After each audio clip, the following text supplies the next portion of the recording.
ये आज बात करते हैं एक ऐसी चुनौती की जिसका सामना लगभग हर प्रोफेशनल ने कभी ना कभी किया ही होगा। जी हाँ, क्लाइंट्स।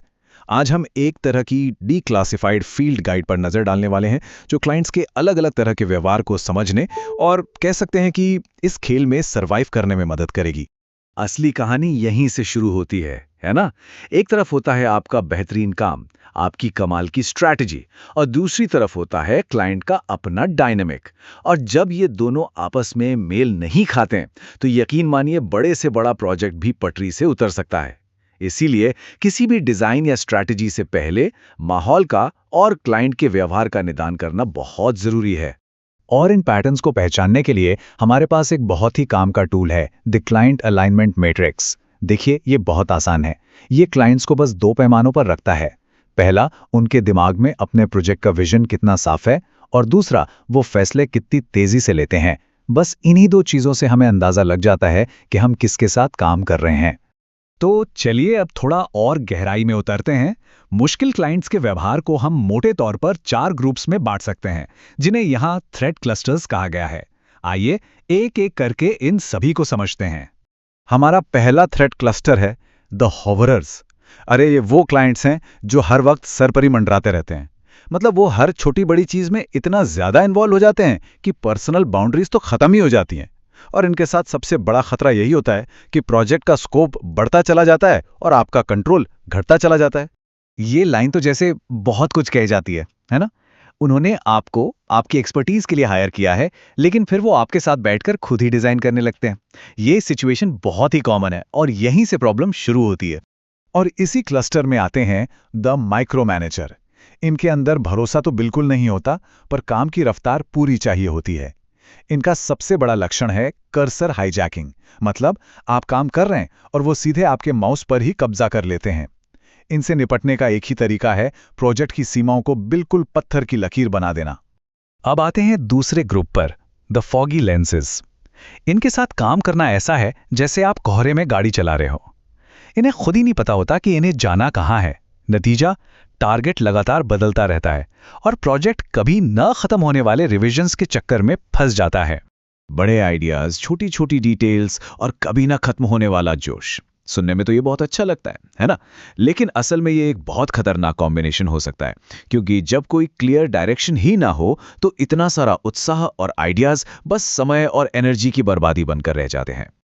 और ये हैं द विजनरी। इनका विजन 100%, पर जमीन से कनेक्शन बिल्कुल जीरो। ये एक तरह के रियलिटी डिटैचमेंट से जूझ रहे होते हैं। इनके साथ काम करने का सबसे अच्छा तरीका है कि उनके बड़े बड़े आइडियाज को पकड़कर छोटे, प्रैक्टिकल और डिलीवर हो सकने वाले कामों में तोड़ा जाए।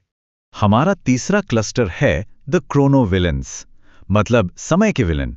ये वो लोग हैं जो प्रोजेक्ट की टाइमलाइन को पूरी तरह तहस नहस कर देते हैं। इनसे सिर्फ बजट ही नहीं बढ़ता, बल्कि पूरी टीम का मोटिवेशन भी खत्म हो जाता है और बर्नआउट की सिचुएशन आ जाती है। इस क्लस्टर में दो तरह के लोग खास हैं। एक द साइलेंट वन, जो वक्त पर फीडबैक ही नहीं देते और सब कुछ अटका रहता है। और दूसरे हैं द परफेक्शनिस्ट, जो इतने बदलाव मांगते हैं कि प्रोजेक्ट आगे ही नहीं बढ़ पाता। भले ही दोनों के तरीके अलग हों, पर नतीजा एक ही होता है, डेडलाइन का पूरी तरह से बिगड़ जाना। बस एक और छोटा सा बदलाव। ये लाइन सुनी सुनी लगती है ना? ये परफेक्शनिस्ट का तकिया कलाम है, लेकिन वो एक छोटा सा बदलाव कभी आखिरी नहीं होता।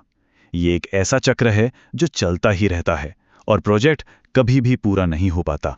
परफेक्शनिस्ट की वजह से जो होता है उसे कहते हैं लॉन्च पैरालिसिस।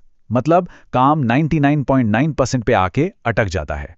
इसका सिर्फ एक ही इलाज है, आप प्रोजेक्ट की शुरुआत में ही तय कर लें कि कितने राउंड्स के रिवीजन होंगे और फिर उस पर कायम रहें।